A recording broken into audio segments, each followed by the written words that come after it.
If you're here for cultural engagement, it's in Gallo 1 and 2. If you're here for compassion, fatigue, vicarious trauma, and secondary traumatization, and the possibility of growth, welcome.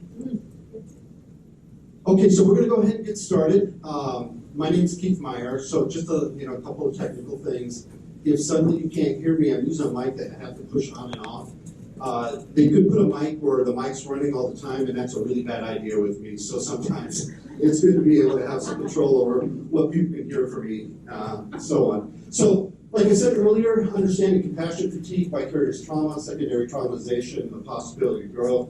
We need to do a little bit of a build-up to this, and then what we want to do is be able to recognize what's happening to us as helpers and supporters. And then, of course, at the end, we want to spend a good chunk of time trying to figure out, okay, what do we do about this, right? And how do we move forward, how we stay in a position where we can still be in support of other people in a way that's truly beneficial for everyone involved. So my style of doing a presentation, your questions and thoughts are a lot more important than me getting through slides.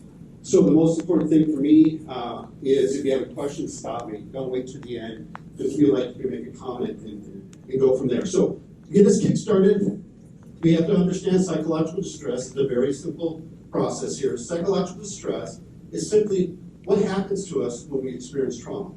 So in psychobabble land, I jumped ahead, got to myself. I should probably introduce myself. Let's try this again. I'm Keith Meyer. I've been a mental health professional for like 35 years. It's been a real privilege to work in this field. I work with veterans from World War II on, and I've done a lot of consultation and presentations. So you think I remember to introduce myself at some point. And so, like I said earlier, the process of it is I just want you to feel like you participate at any level that you feel comfortable with.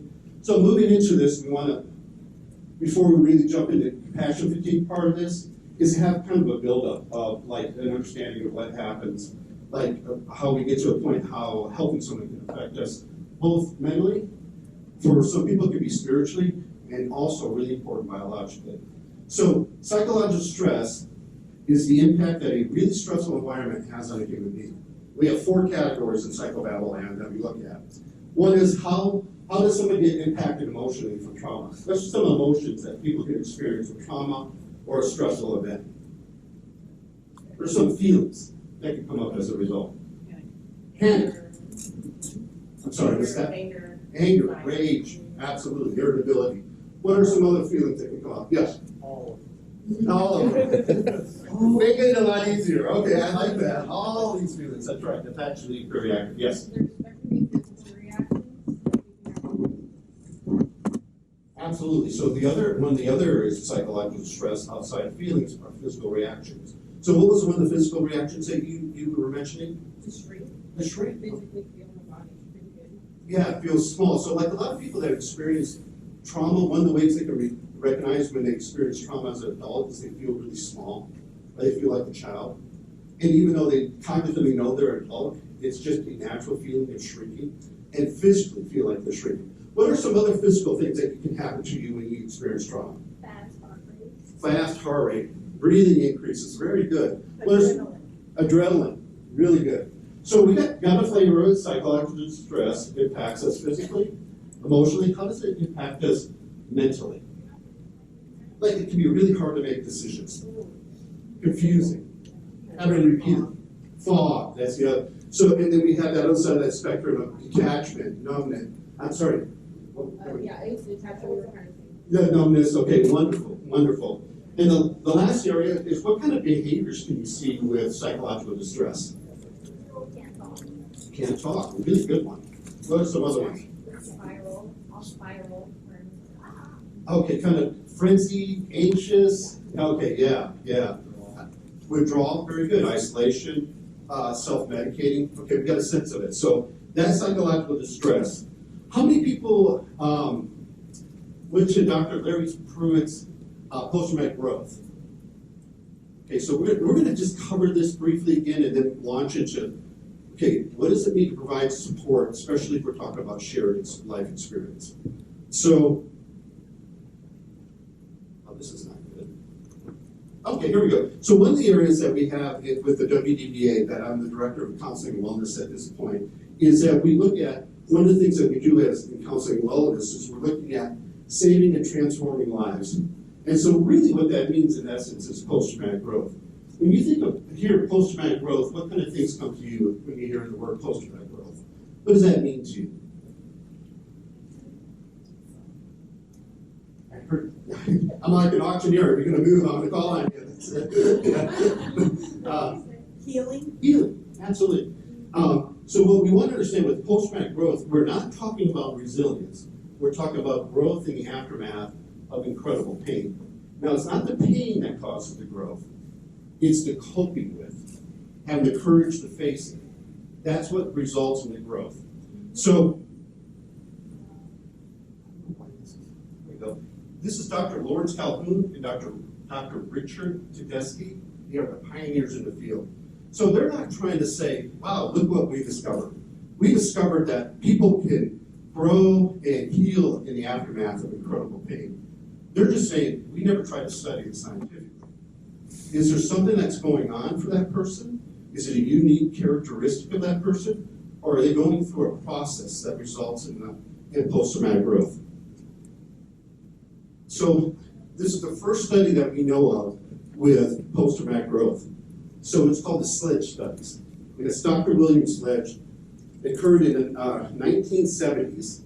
And Dr. Sledge is a psychiatrist. He received his degree, or his degree, I should say, from Yale School of Medicine. So when he joined the Air Force, his job was to work with POWs from the Vietnam War. So when he began to work with those POWs from the Vietnam War, certain things began to come up. There was a lot of emotional pain. There was a lot of physical pain. And then he'd hear these really unusual things. Life feels sweeter to me now than ever. Even quotes, I kind of miss it. Not actually being there, but the intensity of it. And learning a lot and understanding from it. This came up enough where he thought, are we missing something about trauma? And is it all about pain and suffering and symptomology and things of that nature? So he thought, for that period of time, he thought way outside the box. Now, in the 1970s, just a reminder of my field, that was a pretty dark time.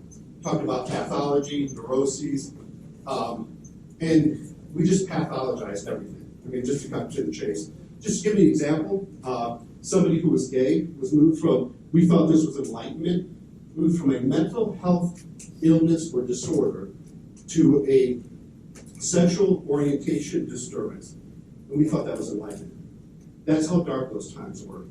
So for him to think outside the box and say, okay, I'm wondering if we're missing something about trauma, was very unusual for the time. So what he did was get 60 POWs to volunteer for the study. And then with each POW, he tried to match with someone that served in Vietnam, but obviously was not a POW, but was of similar rank or similar age. Asked them all the questions of time. It's a really straightforward study. And had it's not even a control group, it's a comparison group. Like I said, asked all the psychology of the time, pathology, things of that nature. And then he asked one unusual question. The one unusual question was, did you benefit from your experience in Vietnam? The results blew away. The POWs in that study, 61% reported they benefited from their experience in Vietnam. How is that possible? Here's the part that blew them away the most. Those that were there the longest, received the harshest treatment, reported the highest level of benefits. In the comparison group, was 30% reported benefiting from their experience in Vietnam. So in the words of Dr. Sledge, this study supports a hypothesis that the subject's sense of having benefit from the experience of war imprisonment is positively correlated with the harshness of the experience. Longitudinal studies have very similar things to this. Post-traumatic growth in former Vietnam prisoners of war, our findings confirm that it's possible to achieve long-lasting personal growth even in the face of prolonged extreme adversity. So when we look at post-traumatic growth, we look at it like a comparison of analogy of a vase. What trauma does It breaks the vase in pieces, just pulls our life apart. And in my field, we do many strategies and techniques and methodologies to have people rebuild their vases. In other words, we want people to return to the best of their ability to their functioning level prior to their trauma experience. However, some people take the pieces of the vase and make something completely new out of it. So it resulting in a positive experience in their life they never experienced prior to the trauma event itself. And they report changes that are positive in the following 5 areas: personal strength, relating to others, new possibilities, greater appreciation for life, spiritual change. Now you're saying, okay, I thought I was here for compassion fatigue, right? So here's where we start to move into this. When you have post-traumatic growth, you have to have a certain phenomenon to occur. You have to have something called deliberate rumination, and you have to have what we call the assumptive world shook router, or even just broken up. What does that mean? Our beliefs of ourselves, others, the world, the future, the past is shook up. So with those two phenomenons, for someone to actually have to have growth, they have to have support. Yes? What was that phrase you said, something, rumination? Deliberate rumination. Deliberate rumination. So that is coping directly with, and it's not necessarily seeing a therapist. As a matter of fact, a lot of people, especially veterans, when they report post-traumatic growth, the support they're talking about isn't mental health therapists. It's someone that's a mentor to them, someone who understands what they went through, and supports them through this entire process. So we have to have support. When we say support and say a shared life experience, what does that mean to you? And you hear the word shared life experience. Yeah. Yeah, it's being both served in, at least good people served in the military, even if it wasn't being right, you have to share like experience, sign that vote, you can't concern. And so when we talk about military experiences and that shared life experience, what kind of things are coming up around that? Is it positive? I imagine. You can't imagine it not having some positive things. Are there negative things that are coming up? Really painful things, right? So what are we sharing? Really vulnerable places that both the person that you're trying to support and the supporter are places that they're going to.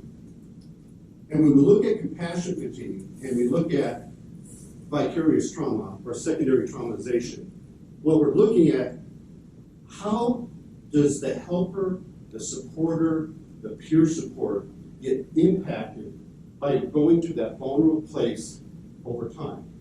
In other words, how do we get impacted when we go to help a veteran and or family member?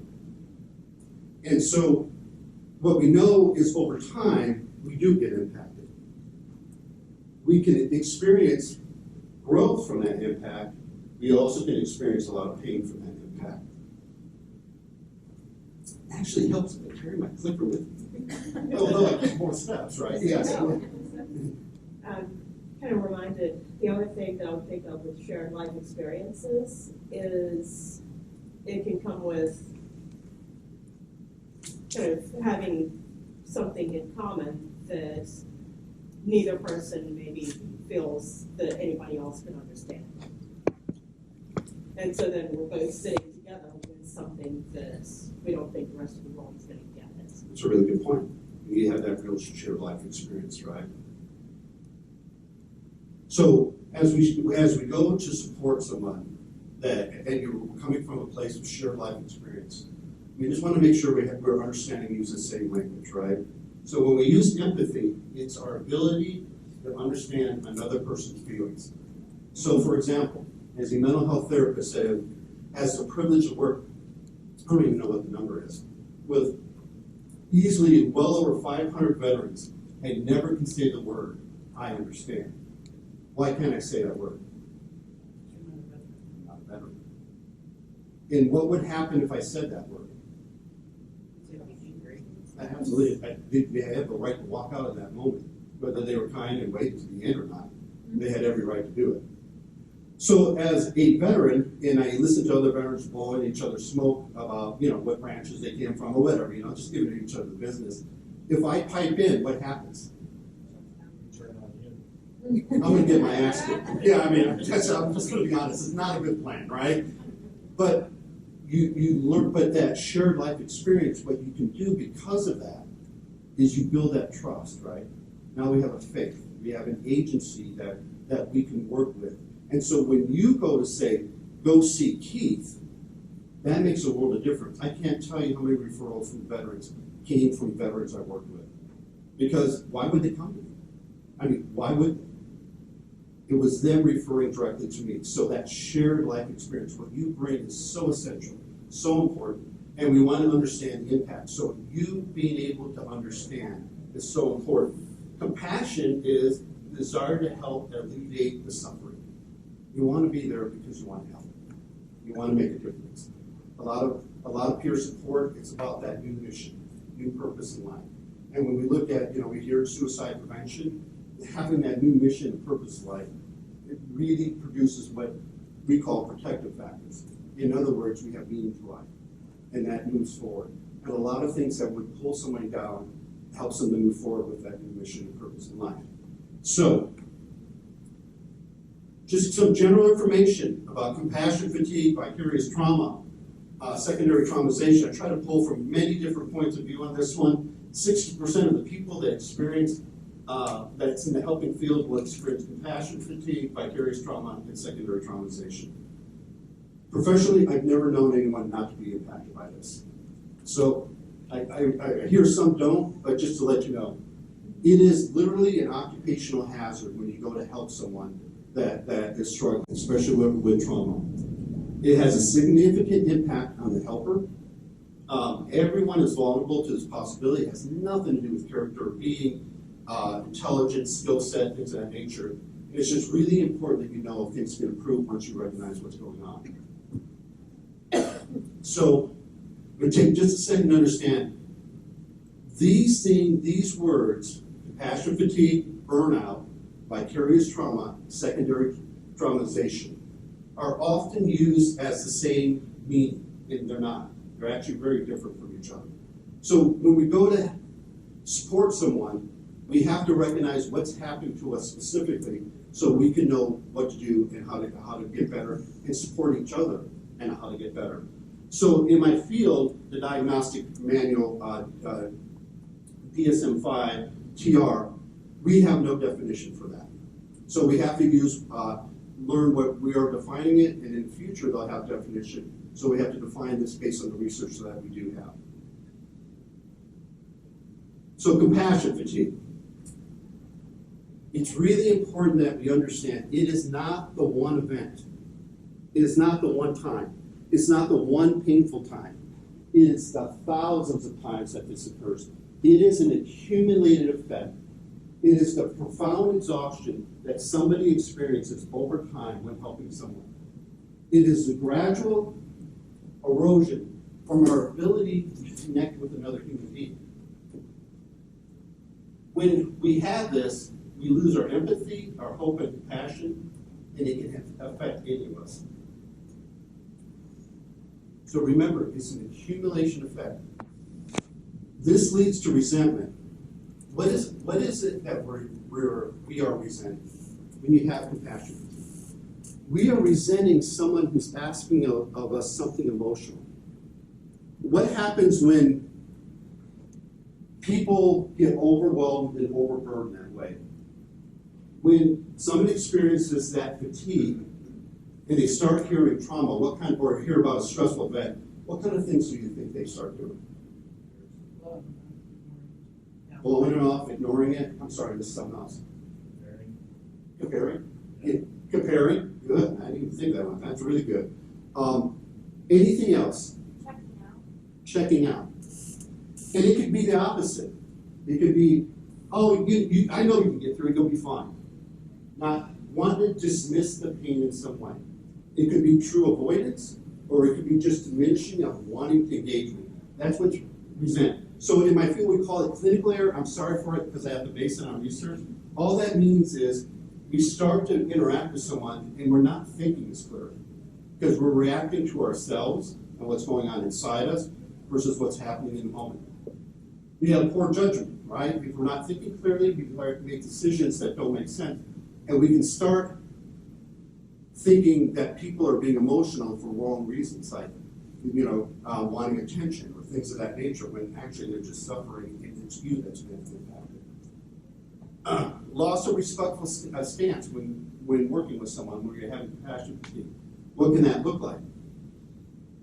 Well, often people aren't directly disrespectful, but they just might be not responding to an email, not responding to a phone call, not responding to, hey, ask me how I'm doing when you normally would do it.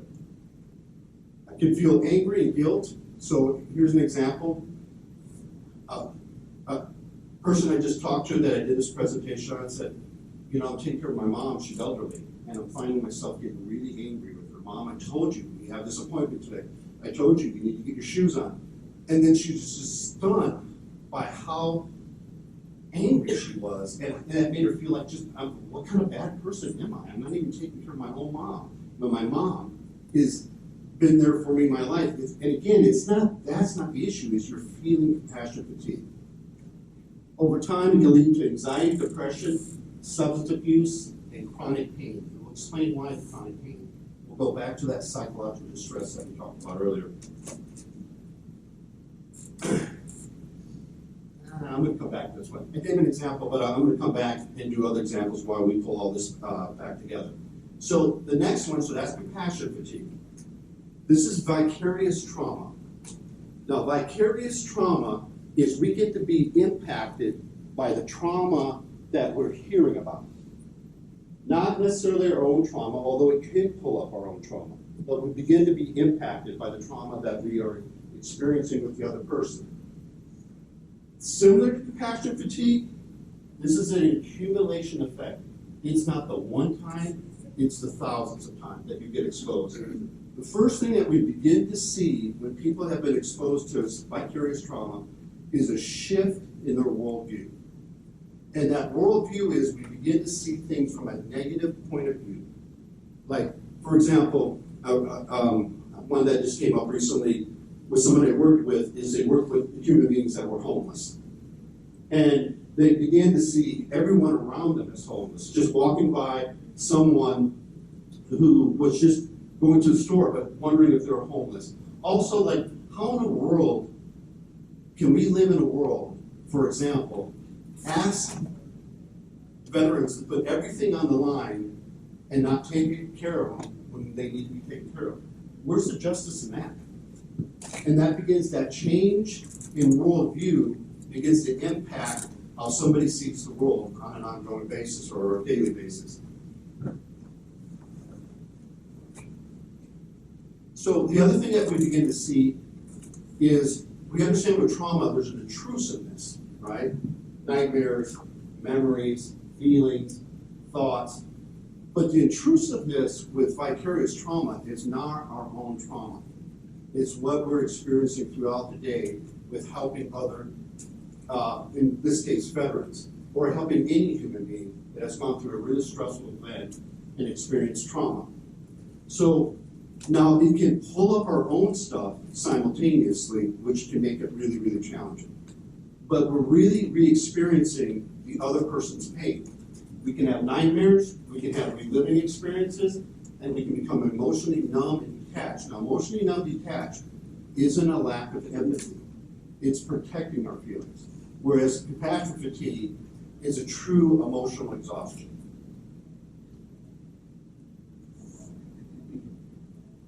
So secondary traumatization, the least common of these three, okay?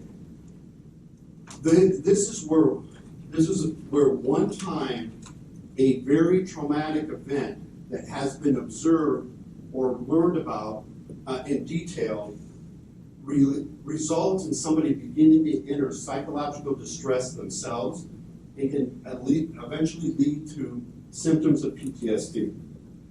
Now we see that this is the one area my diagnostic manual actually acknowledges secondary traumatization.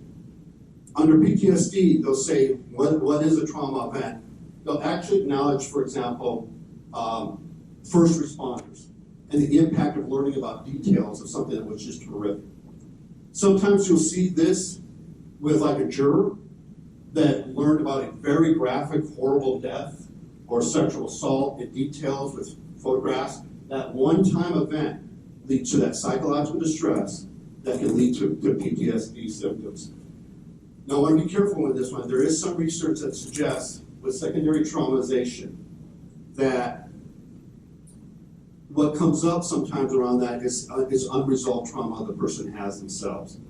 But in general, it's what they've been exposed to has been very extreme for that person's life, not necessarily for any other person, that result in development of psychological distress.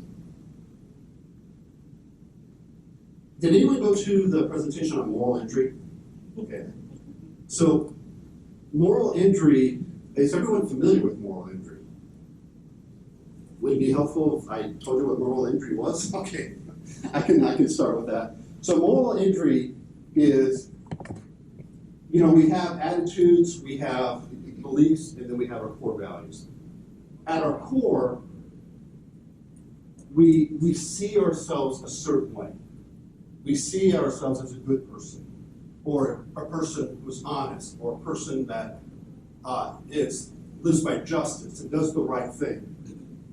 Moral injury is what happens to us if we do something that's totally against our core value. The impact of it. Having to do something that we truly at our core being, I should correct myself, either doing something that is against our core value, or not doing something, not acting, that's against our core value. We can see the obvious things with veterans that can result in someone, I shall not kill, and having to do something, and then having the impact of it as a human being. That is called a moral injury. Okay, that is when we're injured morally, and that can have a profound effect on a human being.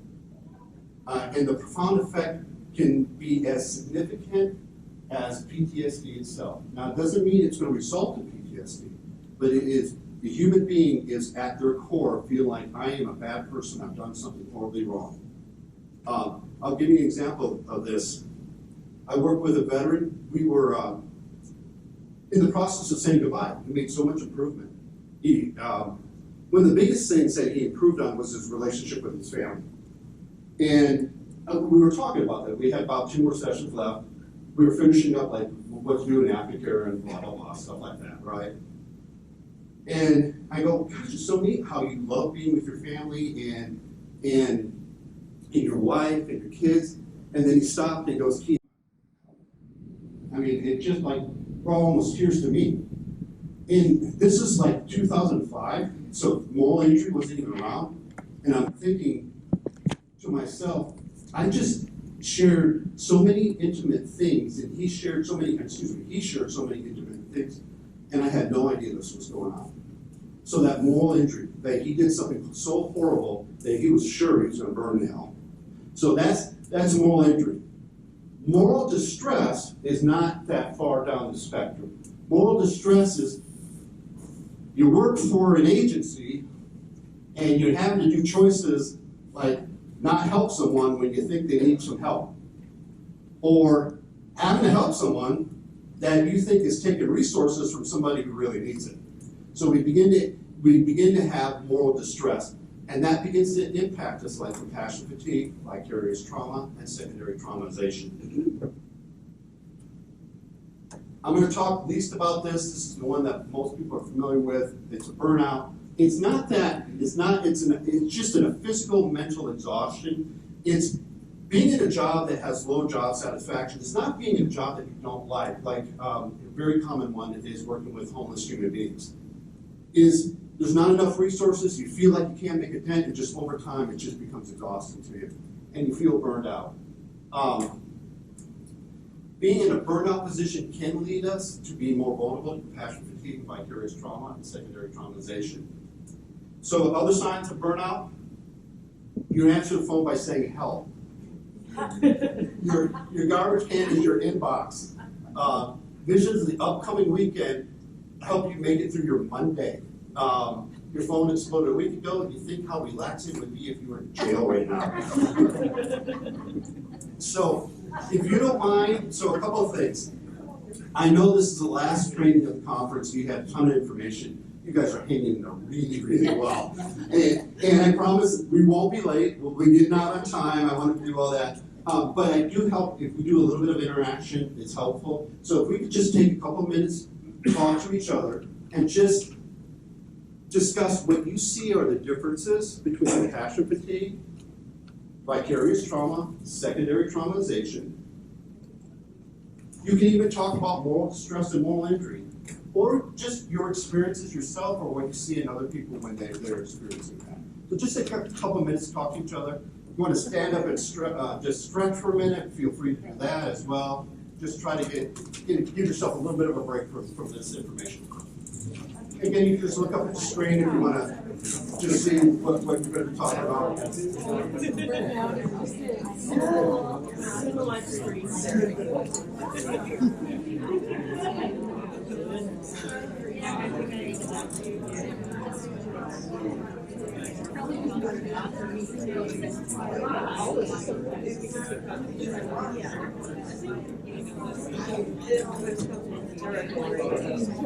Feeling so bad, trying to find this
Not doing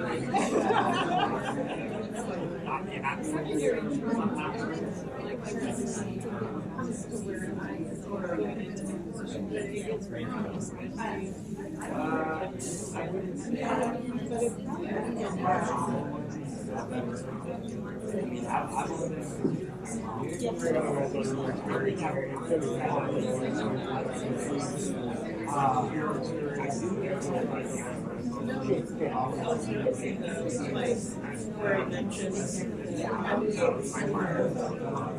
secondary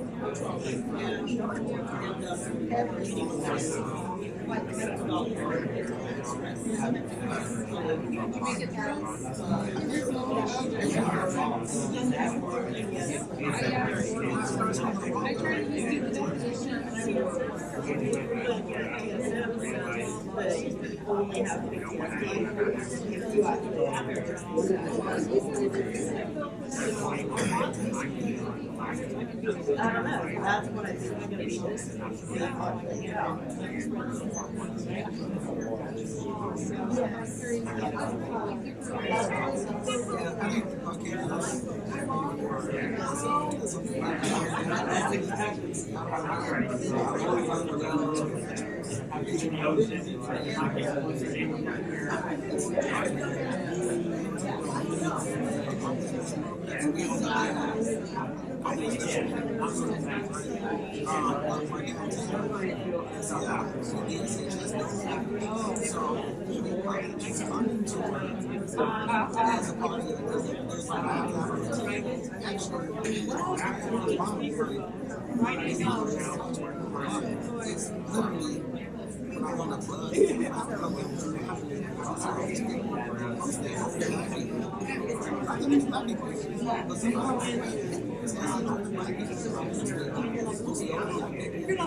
Does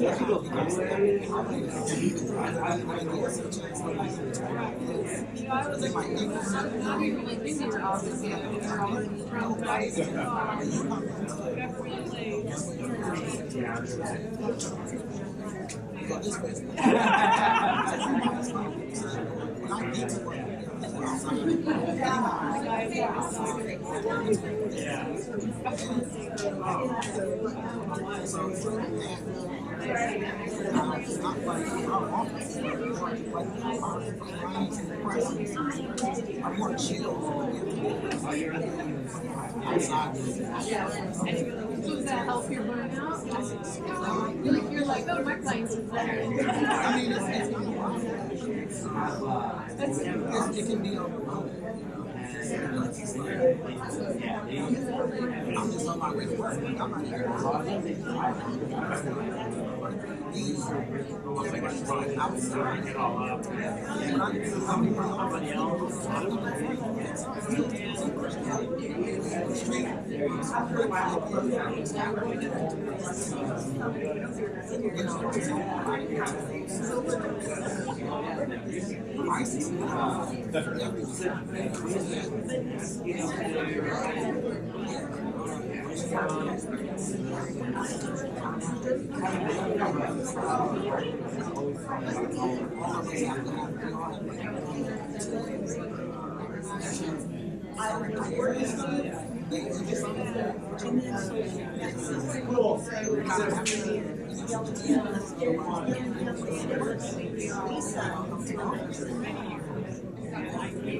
Why would you want to live there?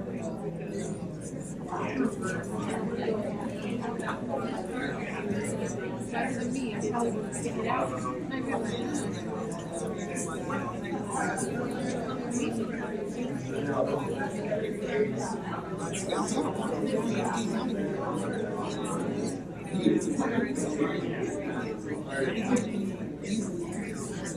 Yeah, their Chinese are nicer. Oh, maybe. They all have problems. They all have problems.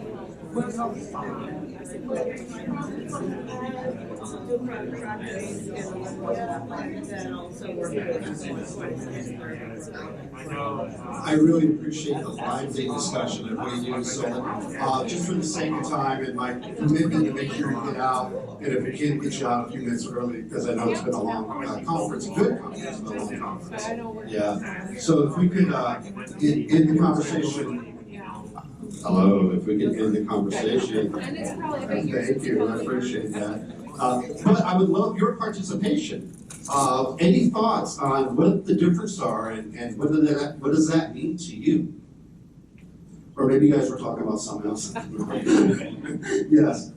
I was talking about how I work for a community college, and I work directly with veterans, and like just as last quarter, I dealt with like 100 and something veterans when they come back to school, and we deal with the compassion fatigue of just you're helping so many students that you forget individual students that come back to you. Like I remember their faces, I don't remember their names, and then it's like you hear. I feel bad for even comparing some of them, but you hear one story and then another student comes in upset. I'm like, okay, well I just heard this one story. Yeah. That is like, okay, just get over it. And I feel bad for thinking that. And it's just, you kind of just want to, you have so much work to get done as well with your job instead of just with helping students that you just want to push them off to something else. And I feel really bad about it, and that's what it kind of exhausts. So what's really important, though, first of all, thank you for sharing, number one. Number two, it's really important because you're doing what exactly helpers do. They start to blame themselves, and then they start to pull themselves down, and that's when you start to see real impact, like depression, anxiety, self-medicating, negative thoughts in your own head, what's wrong with me? And although any good human being will do that, but that's not what's going on. It's not, in fairness to you, you're asked to do something that can't be done on one person and not give the proper support you would want to give one-to-one. But what good people start to do is they start to blame themselves. So what happened is what you described to me is a mixture of compassion fatigue and burnout simultaneously, and has a huge effect on how we talk to ourselves. We're going to learn how it affects our body. And it's really important that the first thing that we do is recognize what's happening to us and not go to that concluding place. Every professional in that field has done the same exact, just in support of what you're doing, what you said. Same thing here. Good people are going to like, okay, what's wrong with me? But that's not because we don't talk about this enough and get support. Hey, you with like what's going on for you in this sort of way, then people start blaming themselves. And I just want to make sure you have that information. That's all. Yeah, absolutely. What else? Yes. So one of the main differences that we identified or that we kind of saw was the difference between compassion fatigue and burnout is compassion fatigue, you're really dealing with other people and you have that big connection where burnout, it's irrespective of whether you're dealing with people or you have, a long office job or something along those lines. Really good point. Yes, absolutely. That's a really good point. So yeah, so one of the differences is dealing with humans versus just having overwhelming job stuff to do. Yeah, no, really good. Any other? Yes, please. We were talking about how compassion fatigue can show up when the program participants that we work with fail to be accountable, that their choices got them where they are, and they have to have some skin in the game, and we cannot. We're not their mother. And it's just the same old BS, different day and excuses, and it's frustrating to find a way to empower somebody. That is going to be really frustrating. Yeah, and don't have to, so. It reminds me, so I don't even know why I was talking about dating. It was like 20 years ago. So there was this called this Youth at Risk program. I don't even know if it still exists in Thurston County. Basically, a Youth at Risk program is if there's real serious behavior issues, you go in front of a judge, and then you have this behavioral contract, and so on and so forth. It reminded me of one time when this mom did this petition and the Youth at Risk, and I'm there in court. I mean, they were so done, you know what I mean? They're just like, so where you get that frustration with the job that you're having, where you're not, your purpose is not to play that role. Your purpose is to try to support and assist and help people. It's a really challenging situation. Yes? And I think it kind of, in that situation, caused the secondary conversation to you. It's your experience being in your own comments. Like, Wow, really good point. It's just sometimes trying to get them to deal with their trauma, just reignite your trauma. Kind of thing. Absolutely. Yeah, please. I hear a lot of, I tried to be the person that I needed, and I thought, oh, that's so fucking awesome. Sorry about that. Yeah. You know, Hey, can we edit that, man? No, that's all right. No, you're right. You're live. I didn't know that. Go ahead. Right, so that totally resonated with me, but then I realized that is me working out of my trauma that wasn't healed, because I would be the person I didn't have for you, instead of reminding myself, like, it's a handout, it's not a handout, and I can't walk. Wow, that's incredible. Yeah, that's incredible. Thank you. Any other thoughts? Yes, please. We identified that, especially with BSOs in the county, it's like the slippery slope between burnout and compassion fatigue. There's a balance that we openly communicate with each other when we notice these things in ourselves, so the other person can kind of basically carry the load. What gets dangerous is when we both fall into those. It's like with my wife, we both can't be depressed at the same time. That's not going to work. You get educated on things, right? So it's interesting, you say veteran service officer, and you learn really quickly. You could go from filling out a piece of paper and just making, and then you're hearing a serious trauma story, and that can happen within 30 seconds. I mean, it's just a real education and then you're hearing BSOs become really, your case managers. You're like a therapeutic case manager. I mean, and it's all in the process of getting veterans benefits. It's an incredible thing. Any other thoughts? Yes, please. I just had a thought, and like, we were talking about moral injury, and I thought that's so good, like, I'm trying to figure out that component that happens, but also moral injury in those of us who are helpers and service space is the moral injury of be selfless, just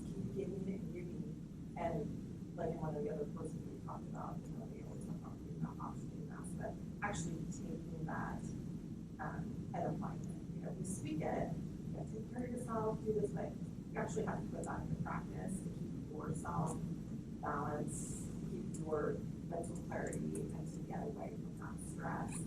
And so I think that is sometimes the moral injury too, that, you know, we have to be serious about others all the time. It's selfish to take care of ourselves, which, you know, it's necessary. In support of you, but I'm kind of burned out, and if I hear that damn, you know, put the oxygen on me first thing, I'm gonna like yell profanities all over the place, and you know, it's true. But when it's not necessarily helpful when we're struggling with those emotions and trying to come to how do we get ourselves in a position to really help people, and we really do have to take care of ourselves. Really good point. Yes. And I think that sometimes it's not just the oxygen mask, it's like a full-on emergency room visit or something. I mean, I work for the state as a social worker, and it's like, you know, sometimes you're just in chaos, and when that continues, it can be daunting. Absolutely. And be in a system that doesn't maneuver and it's not real agile, and you're trying to deal with this crisis, and that means you drop everything and try to deal with it. It's a huge deal. Yes, sir. I was gonna say, I'm at the King County office, WDBA. I think we had the same orientation together. Yeah. No, good to see you guys. And we're downtown in Seattle in the DSHS building. So for folks who don't know what that means, that's the building where you go. Well, you know what it means, but you know it's the building you go for EBT, you go for food stamps, you go for Apple Health. But it's also, you know, you come in, one side is that, the other side is veterans, because it's a state building. But it's also like a lot of people getting high outside, a lot of people on the street. Yeah. When I come to work every day, I gotta be on the bus and see people just out on the street, lined up, out in front of our office, smoking meth, smoking fentanyl. Some people are naked. Everybody's having a crisis just on the way to work. Wow. So when we're in the office and we look outside, there's people sitting on the street. There's people sometimes having mental health crises. A lot of people come into our office thinking they're going to be STWS, having complete psychological meltdowns. We have to manage that. And so there's a lot of, you know, we have to we all, in our office, we try to prioritize self-care just because, like, we're not even at work yet. We're even burnt out. You know what I mean? And we're at that compassion fatigue. Because, you know, you go for lunch, you look outside, whatever. Like, literally, there's just constant crisis. Constant crisis. So it's like a weird, you know, we're all kind of, you know, trying to, you know, it's kind of like off work, off and on. Just kind of checking with each other to, like, you know, kind of take care. You know, yeah. Yeah, no, thank you. It's huge, and the thing that I learned, just like learning about like the WDBA and different, you hear the job title, but then you hear what they're actually doing. It's incredible because, you know, you're trying to help human beings, and there's all this stuff that comes out. This is what I was gonna say. It's like, that's what I was telling our group. It's like, it's not the work that we do with our clients. I'm doing reentry work. That work is way less stressful than dealing with the folks that we have to see outside that are in constant crisis. Like, we've seen people naked, going up, shooting up, smoking up, anything, everything, fighting. Are you guys on all First that. Ave? You say what? Are you guys there at First Ave? Yeah, we're on. We're Right. 2106. Yeah, that's right. Second Avenue, right around the Second and Lenora, right around the corner from Angeline's. Yeah. Right? So that's the spot. Sometimes people get shot. Sometimes we have to like lock down. Sometimes people might come into our bathroom and we have to monitor to make sure they're not smoking meth, and then we have to get out or smoking fentanyl because it's all enclosed, there's no windows. So it's literally like a constant, like the baseline is like, you know, crisis. It's I hear it's the environment, the entire environment. The second you start, yeah. These veterans coming in who are homeless or looking for support around housing, inside of our office is actually more chill than everything outside. Wow, that's amazing. Thank you. Any other thoughts? All right, we will forge on. How far away is your home? I don't live downtown. Can't afford it, but also, yeah. So this ties into what you were just talking about. When we look at different professions, we we begin to see the impact of whether it's the environment, the job duties itself. It's like this Florida hospice nurses, which is an incredibly important thing, hospice, and the impact of compassion fatigue on them. Social workers actually having their lives threatened just by doing their job and actually experience assault. Nurses, again, experiencing other physical assaults. I found this really interesting. Domestic violence attorneys having higher rates of vicarious trauma than mental health professionals and social workers. Here's the odd parts. So when we look at suicide prevention, we have risk factors and we have protective factors. You'd think somebody was a surgeon, they'd be high on the protective factors and lower on the risk factors. You would think that. That might not be accurate, but that's a typical thought they have. So in a very recent study, just so you know, surgeons are more likely to suicide than the general population by 2 to 3 times. So in this study, 1 in 16 had serious suicidal ideation. Only 26% of those 1 in 16 sought out professional help. Thought this was interesting. Immigrant judges study had higher rates of compassion fatigue, vicarious trauma than physicians and prison wardens. According to the Georgetown Law Journal, the words extremely burdened kept coming up. So what do we begin to see? The impact. So we're talking about symptoms, but the physical and mental manifestation of those things that we are understanding with compassion fatigue, vicarious trauma, secondary traumatization, moral distress.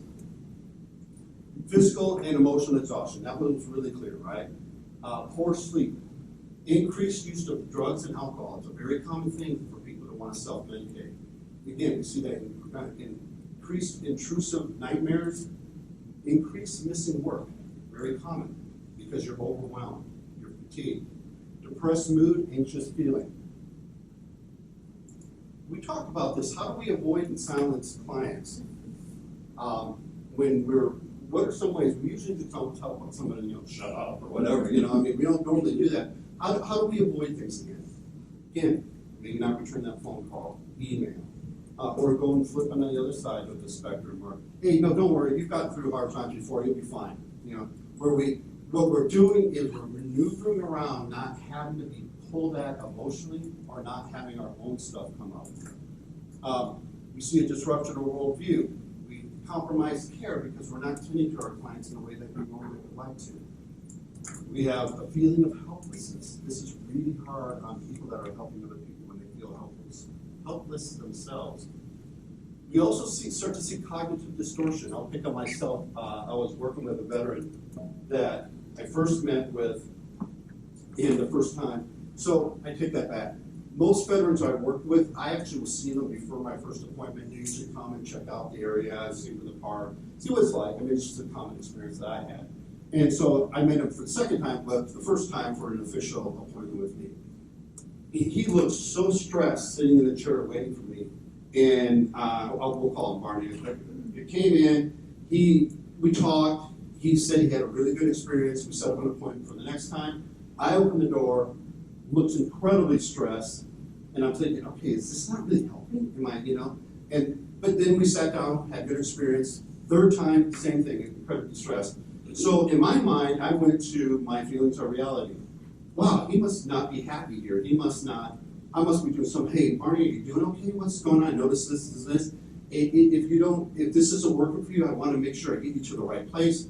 He goes, no, I love being here. Just that picture he got up reminds me when I was a police officer and I had to go into a home where something really bad happened to a child. And so what happens is we begin to interpret the world based on our emotions because it's impacting our emotions. Overgeneralization, we have a tendency to take a small piece of information and make an incredible conclusion. I gave you an example of, this is frustrating. This is, we'll call him John, a Superior Court judge, said to me, and I thought originally he was kidding.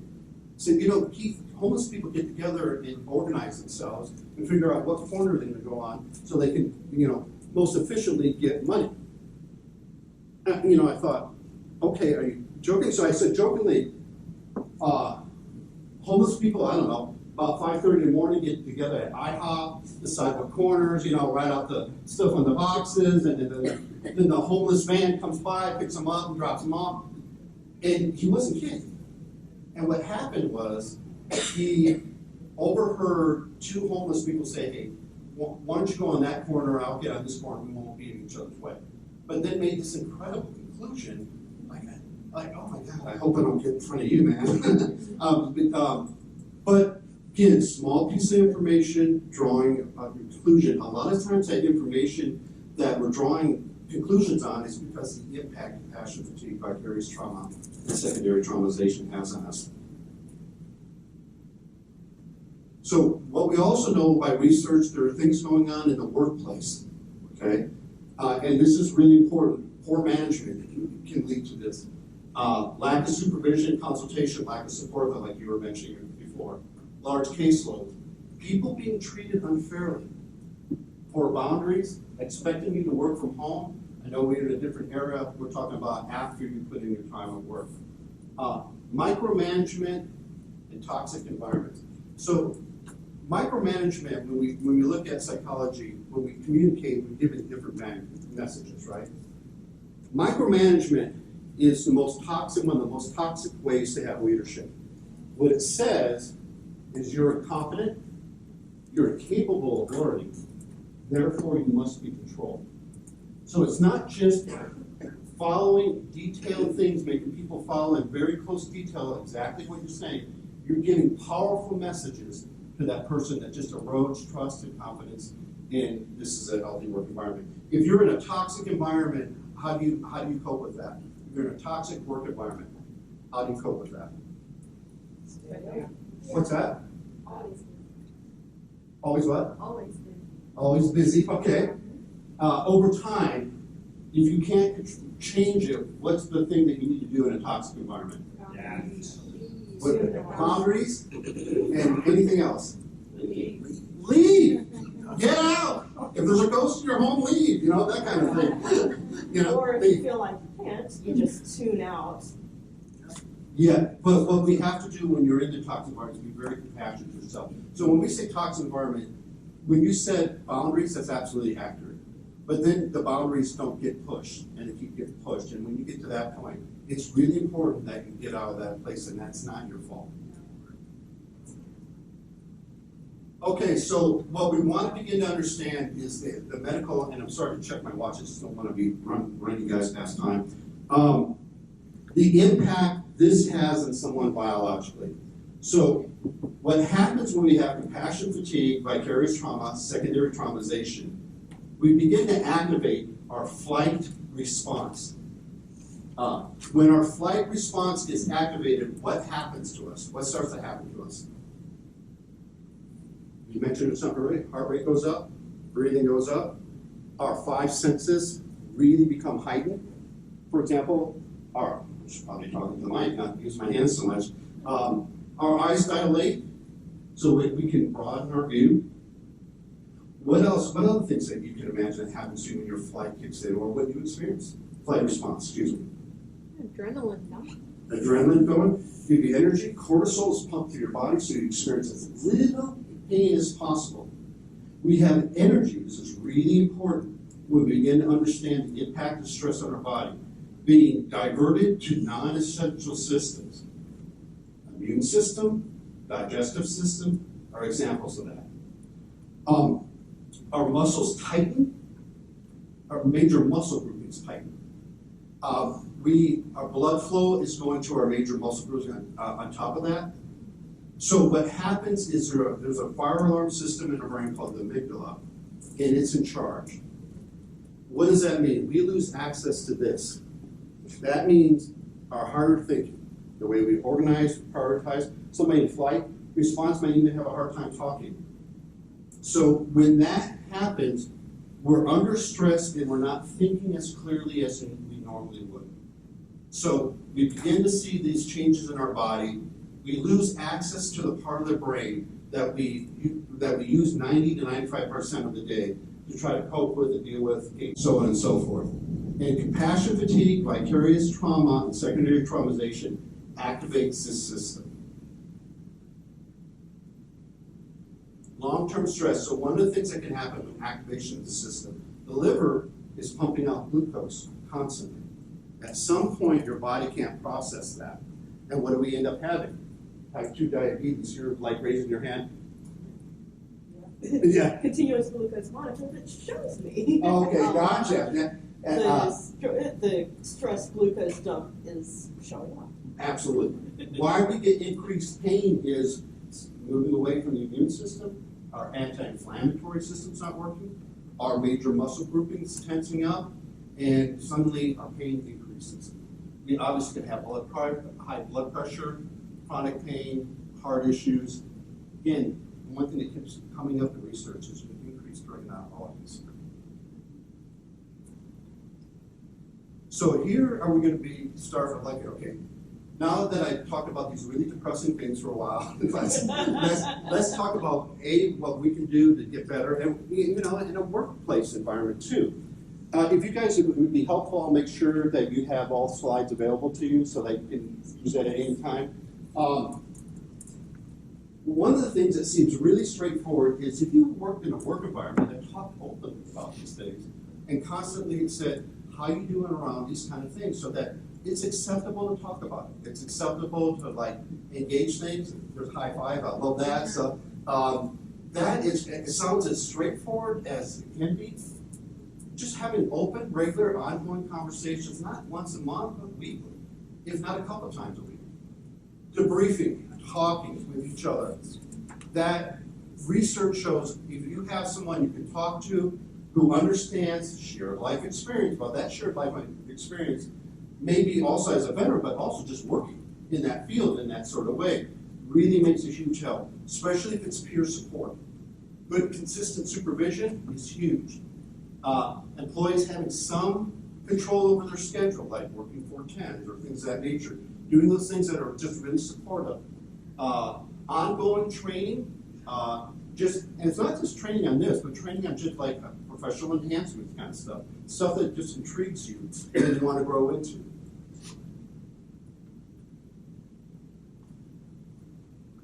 So what we have to do is we have to develop a plan that we can't just go through just a one-size-fits-all. We have to develop a realistic plan that's for you. And so I'm going to cover information, but the thing is the plan has to fit you. And we have to develop that plan. We can call it self-care, but really it is a plan of keeping you healthy while you do incredibly important work and make a huge difference in people's lives. So we call it a health plan, we call it self-care. The first part is we have to gather information. So the first information is, just being able to talk about things. The sooner we intervene and recognize what's going on for us, the sooner we can intervene, then we become more successful. So tracking trauma. What this simply means, you can do it in a notebook, you can do it with your phone, is every time you experience trauma of some kind, you just put a check mark. If it feels intense or you have to do it more than 5 minutes, you put a plus sign by it. Why is this so important? So let's I jumped ahead of myself. What kind of traumas are you exposed to? So we talk directly like other people's pain that they've gone through. What are some other ways that you experience trauma? News? What's that? Being threatened while at work. Yes. I mean, that's really bad, right? Just your work's not even safe. What about social media? Can you experience trauma there? Reading files, reading things on people, trying to be supportive during supervision. Can you think of other things? Maybe music, TV, movies. What we want to do is have a good understanding how much exposure you have. Now, when people try to do it, they literally only track about 30% because they're busy, they have lives. They can't track it, I can't just whip out my phone in the middle of a meeting and put something in there. They're shocked at the 30% of the time that they are tracking. That if we really track this, then it becomes clear how much exposure you're having on an ongoing basis. Now, what we want to naturally say is there anything we can do to limit that exposure, just off the top of our head? Can we shift certain things? Can we avoid electronics during certain periods of time? Things like that. So, but what we want to do is get a clear understanding how much exposure we're getting and how often that occurs and when it occurs. Like, especially if we're getting exposed during times we're supposed to be getting away from work. Then we're becoming more susceptible over time. So, we also have to understand what happens to us when we become anxious or depressed. Not to get too lost in things. So everyone, if we did a silly scale from 0 to 10, 0 is I have no anxiety whatsoever, 10 I'm in pure panic. Every human being, it might be a different number for each one of us, will have a number where once we cross that threshold, we can't think our way through it anymore. So let's say that number is 6.5 for me. If I hit a 7 and I go to think my way through having anxiety, what am I going to have? What kind of thoughts am I going to have? Really anxious thoughts, really threatening thoughts. So if I go to think my way through it, what am I actually doing by accident? Making myself more stressed and anxious. Same thing with depression. We always get to a point where we do this analysis and we always come up with a really depressing analysis when we're depressed. So what happens when we begin to recognize we're really anxious? Well, we have to develop what we call bottom-up approaches. All that means is before we go to think our way through something, we have to use our body to make positive changes in our mind or brain. What are some examples of that?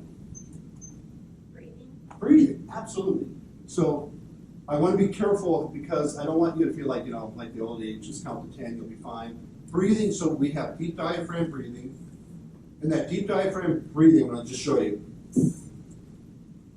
If you just lock your hands behind your back and breathe, it forces the air all the way down into your diaphragm. You do 3 or 4 of those breaths, your heart rate, we know this by science, your heart and your lungs will synchronize until that part of the brain, the amygdala, to begin to turn off. Now, if deep diaphragm breathing doesn't work for you, because some people can feel a little lightheaded with deep diaphragm breathing, do in for 3, hold for 3, out for 3. Do a reps of 3 or 4, and then in for 4, hold for 4, out for 4. Going for a walk, stretching, yoga poses, tai chi, body scans, all those kind of things are using our body to make positive changes in our brain and reducing our anxiety. I'll get to you in just a second. When we start to get below that 6.5, I use that as an example, then we start engaging our mind. Hey, I need to talk to someone. I need, whatever that is, and then we begin to manage it successfully from there. Thank you for being patient. Go ahead, please. I was just thinking, I have severe anxiety disorder, and one way that I was taught from a teenager and stuff to learn is to use your senses. So you take a moment, it's like, okay, what are 3 things that I can hear? What are 3 things I can see, smell, touch? And so it's like you're connecting all your senses to like an empty moment. You stole my thunder. No, that's actually. So we call those mindfulness techniques. That's perfect. I mean, that's really, really good. And the impact that has on us physically is really significant. So you use some good examples. Another thing, you grab an object and mentally describe it to yourself. And here's a weird thing. Ask how you feel about it. You want an emotional connectivity to the here and now, and that makes a huge difference. Now, the reason why I'm using these things is a lot of people, it's great to meditate. It's great to do yoga. A lot of people say, I don't have time for that, or I have only limited time for that. We want to do things that we can do throughout the day that require very little time, but we know that are really impactful. Bottom-up approaches, the mindfulness techniques that were brought up, these are really, really important. So you guys are hanging in there really well. I promise you, we're going to be wrapping up real soon here.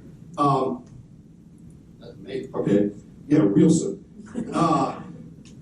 Can you manage your compassion and your empathy while you're being compassionate and empathetic?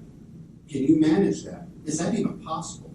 Can you be compassionate and manage your compassion at the same time? Does that sound weird? No? Okay, one no and a lot of yeses, I'm just saying. So it's weird, because if you're being compassionate and I get into my head, I'm not being compassionate anymore, right? So I'm just being in a headspace, it's an intellectual exercise, not a real management of something. But we do have some research, if you want to try this to help you. It's called mindful compassion. Basically, you're very open to the moment. You allow whatever's happening. But what you're doing is something that tells you this is not my pain. You're doing something that allows you to acknowledge that you're here to help, you're here to support, but this isn't my pain. Another one is conscious empathy. Is the same thing, but somehow you say goodbye to it in some way. So, for example, I know of one veteran. She's a therapist herself. What she'll do is just pull her right foot back about 2 inches during a session, just so it's symbolic of a little space between what's going on and her well-being. So what we want to do is there's a way to be compassionate and acknowledge and not identify with that pain and suffering as if it's yours. If you can do something like that, then it becomes much more manageable for you to be in that situation and be able to do that and take care of yourself so that you can repeatedly do that again in the future. I just want to make sure, any questions on this part? Okay. So, we want to develop a plan. It's usually very helpful if you write it out. Okay. We want to use the information that you got, trauma, tracking, bottom-up approaches, so on and so forth. Here's the thing that research shows overwhelming. If you could start out your day and remind yourself of the purpose of why you're going to work or going to support someone, and whether it is volunteer-wise, any sort of support with veterans and family members, if you can remind yourself of that purpose of why you're doing it, please don't use, well, it's my job. You have skills. You can pick many jobs. Why are you going to that job? Why are you going to that site? What is it that moves you that's important to you? And reminding yourself of that starting the day makes a world of difference because you'll remind yourself throughout the day. Identifying your real support. Who's around you that's really supportive of you? And that can include animals, by the way. Plants, gardening. What's your real support? What does that really look like to you? When we begin to recognize, how do we recognize stress in our body? What do you notice with your body when you start to get stressed? Just give some examples. Hair loss. Well, I can't relate to that. Hair loss, absolutely. What other stuff do you recognize in your body? Increased appetite. Increased appetite, yes. Increased GI. What's that? Or a decrease in appetite. Or a decrease in appetite. Really good point. Everything. I'm just trying to kill some time for a minute here. Yeah, we begin to, for me personally, it's interesting. I can feel it right in my chest right away. And I go to shallow breathing, really shallow breathing. And so when we begin to recognize that, it's really important we start to implement that right away. If we consistently do that throughout the day, it makes a world of difference. Again, we did bottom-up approaches, mindfulness techniques. Like, again, when I start to notice that shallow breathing, if I implement, I would do the in for 3, hold for 3, out for 3. If I do it right then and then, and no one would notice what you're doing, by the way. You're just doing that in the moment. When we're at work, except for your case, we want, get a break. Get a break. In your case, I would suggest planning a vacation on your phone, right? I will say this. I'm very grateful because, especially with my direct supervisor, they're very much so like, take care of yourself. And so, sometimes I'll go out and walk by the water, or something like that, just to kind of break it up. Because we're also, most of our offices are in the back with no windows. So it's just the front. So it's like that also kind of like 2 universes, almost like it's. Yeah, so when you come up front, you're looking directly outside to First Avenue, to Second Avenue. Yeah. Our offices are in the back. But, when you work in an environment where there's no windows, that also kind of takes a toll on your mental and emotional health because you're like, where's the light? What time is it? What's the day? Like, absolutely. So we try to mix it up, just to kind of Yeah, no, I love that, and that gives you a real break for a minute. Yeah. Yeah. I can't say if you start to experience that stress where it starts to like, okay, it's really starting to stick with you, you have to debrief. That could be a real simple one, it could be with a colleague, it could be with a supervisor, it could be a friend, what have you. It's really important you debrief. What we find research-wise, when coming home from work, if you could have some sort of ritual that really puts work behind you and keeps you very focused in the here and now at work, that ritual is really good. It could be as simple as changing clothes. It could be putting on music when you're driving home. What are some rituals that you guys do? Yes? I vacuum. I change into pajamas like almost immediately, and then I like vacuum and then go outside. You want to make a business out of that? 'Cause we can so support you. I know it sounds weird. I really appreciate your openness. That's a form of meditation. So we have like walking meditations. So if you're doing something not necessarily completely mindless, but just kind of routine, we're beginning to enter a meditative state where you're truly decompressing. So all kidding aside, it's a wonderful thing to do. Yeah. What are some other examples? Yes, please. So, I can actually relate to the one back there, like I also have been clinically diagnosed with anxiety. Okay. In some cases, extreme, and I tend to have like panic attacks. And but one of the things that my daughter taught me, my youngest daughter, she's 8. I said, "Mommy," because I know she's like, "Mom, just need to breathe." So she tells me to basically use my hand and just go. Wow, that's incredible. And it slows you down? Yeah, Yes. and I've done that so many times in like situations where I feel like I'm not home and it really does. Oh, that's awesome. And Yeah. kudos to your daughter. Right. That's awesome. So one of the mistakes that happens, right, when people are anxious that don't experience anxiety, when they say things like that just infuriate you. Oh, why don't you let it go? Well, first, thank you. I never thought of that once. Right? Wow, really great idea, you know. What we're trying to do is slow down. As soon as we slow down, especially our bodies first, our mind begins to slow down. So that intuitive thing your daughter did, that's amazing. I know. Yeah, that's, like, oh my God. and in the physical, that's just really cool. So, hey, any other rituals that you might do? Yes, please. I lost music super loud on my way home from work. And what- Like, really loud all the way home.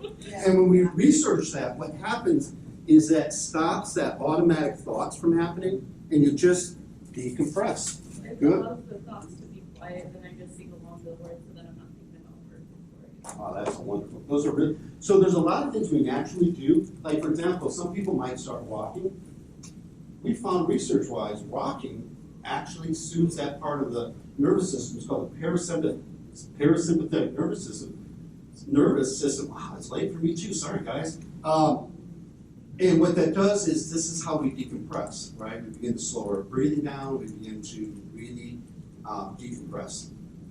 Let's see time. Okay, we've got a pretty good sense. I just can't say this enough.